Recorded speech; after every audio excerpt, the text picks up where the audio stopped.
दोस्तों आज मैं एक घनघोर जंगल में आया हूँ। जंगल में आकर के मैंने कुछ घंटियों की आवाज़ सुनी। उन घंटियों को सुनकर के जब मैं आगे बढ़ा तो मैंने देखा कम से कम 50-60 भैंस एक साथ आगे बढ़ रही थी। उनके साथ कुछ बच्चे थे तो कुछ बड़े भैंसे थे। वो भैंसे बड़े ही डिसिप्लिन से आगे बढ़ रहे थे। मुझे लगा आज की इस दुनिया में इंसान एक दूसरे से दूरी बना रहे हैं, लेकिन जानवरों में गजब की एकता है। कहीं ना कहीं इंसानों को जानवरों से सीखने की ज़रूरत है। ये भैंसे बिंदास अंदाज में पूरे जंगल में घूम रहे थे, इधर उधर पत्ते खा रहे थे और अपना पेट भर रहे थे। मैंने देखा उनके अंदर का अनुशासन बहुत ही बेहतरीन था। वे एक कतार में फिर आगे की तरफ बढ़े और देखते ही देखते वे एक दर्रे के अंदर घुस गए, जिस कारण से वे मुझे दिखाई देने बंद हो गए। लेकिन मैं भी आगे बढ़ा और उन तक पहुंचने का प्रयास किया। दोस्तों उन तक पहुंचने के लिए मुझे थोड़ा सा समय लगा और कुछ ही देर में मैं उन भैंसों तक पहुंचा। जैसे ही मैं उन भैंसों के पास पहुंचा तो मैं देखकर दंग रह गया। दोस्तों मैं महसूस कर पा रहा था कि ये भैंसे इस जंगल में बिंदास अंदाज में रह रहे हैं। इनका यहाँ पर एक छत्र राज है। इन्हें ना तो किसी जानवर का भय है और ना ही इनके पास खाने पीने की कमी है। दोस्तों इन भैंसों की निगरानी 15-16 साल की उम्र का एक लड़का कर रहा था। वह इन भैंसों को एक तरफ ले जा रहा था। भैंसें एक कतार में थी और वह आगे बढ़ रहा था। दोस्तों ये भैंसें किसी भी आने वाले खतरे से बिल्कुल अनजान थे और इन्हें किसी भी खतरे का ना तो कोई आभास था और ना ही पहले इनके साथ कोई खतरा ऐसा सामने आया होगा। लेकिन देखते ही देखते ये भैंसें जब आगे बढ़े तो मैं महसूस कर रहा था कि कितने खुशनसीब लोग हैं जो स्वयं पशुपालन करते हैं और अपने पशुओं का शुद्ध दूध पीने का उन्हें मौका मिलता है। पूरे भारत में आज मिलावट का जहर घोला गया है। हर कोई मिलावट भरा दूध पी रहा है और दूध हर घर की ज़रूरत है। लेकिन जिनके पास मिलावट वाला दूध है वो उनकी मजबूरी है, और जिनके पास पशुपालन की पूरी व्यवस्था है, एक सिस्टम से वे पशुपालन के माध्यम से दूध का प्रोडक्शन कर रहे हैं, वे स्वयं भी शुद्ध दूध पी रहे हैं और दूसरों को भी पिला रहे हैं। दोस्तों हालांकि ये भैंसें इस घनघोर जंगल में मस्त और बिंदास अंदाज के साथ रहती हैं, लेकिन खतरा इनके लिए भी लगातार बना रहता है। चाहे किसी खूंखार जंगली जानवर के हमले का खतरा हो या फिर कोई अन्य खतरा हो, ये भैंसें उससे बचने का हर मुमकिन प्रयास करती हैं। क्या नाम है आपका? रुस्तम। रुस्तम। अच्छा दरांती बहुत तेज रखी है आपकी, दरांती बोलते इसे? हाँ। तो अभी आप जब जा रहे हैं भैंस को लेकर के, हाँ। ये 20-25 भैंसे हैं, हाँ। तो कितनी देर रखते हो इन्हें जंगल में?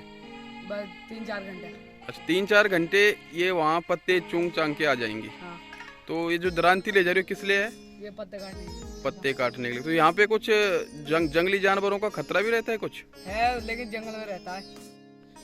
हेलो दोस्तों नमस्कार। और अभी हम आपको एक अलग सा दृश्य दिखाने वाले हैं।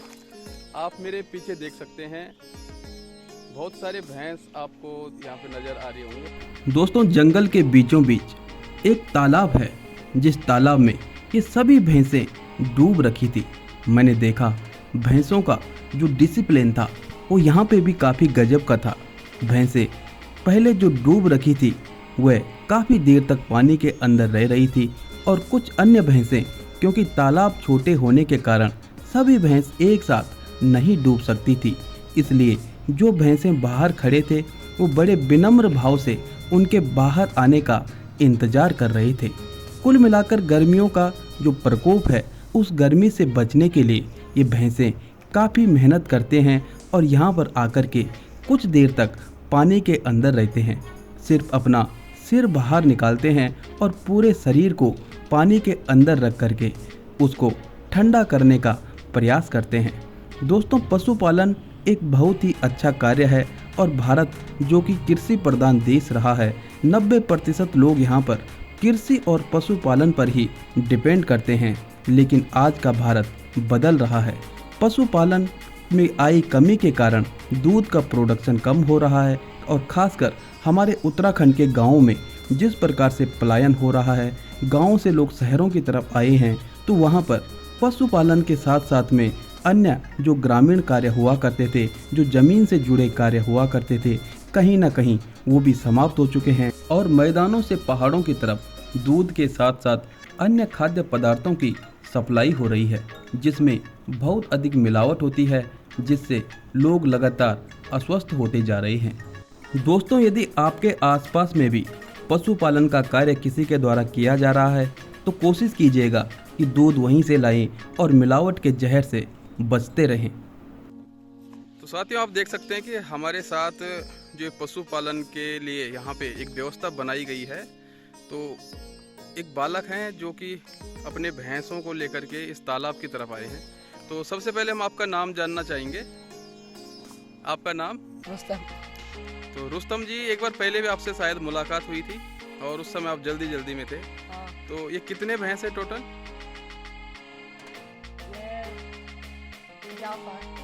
कितने परिवारों के हैं? 2-3। और यहाँ पे कितने ऐसे परिवार हैं जो पशुपालन करते हैं, जो भैंस पालते हैं? 8-9 तो टोटल भैंसें कितनी हो जाएंगी? 200-250? हाँ। अच्छा, तो दूध की जो सप्लाई करते हैं आप कहाँ करते हैं?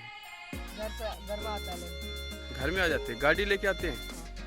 और यहाँ पे जो ये फॉरेस्ट का जो पूरा एरिया है, तो यहाँ पे कुछ आपको देना पड़ता है या फिर आप फ्री में यहाँ पे भैंसों को चराते चुंगाते भी हो और जो कुछ भी आप यहाँ?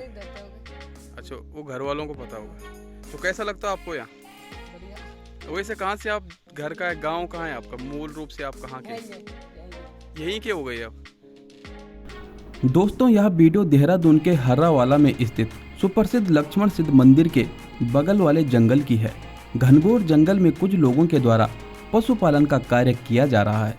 दोस्तों, यदि आपको वीडियो पसंद आए तो चैनल को सब्सक्राइब अवश्य करें, साथ ही बेल आइकन को प्रेस करें ताकि हमारे हर वीडियो की नोटिफिकेशन आपको मिलती रहे। मिलते हैं एक अगली वीडियो के साथ, तब तक के लिए नमस्कार।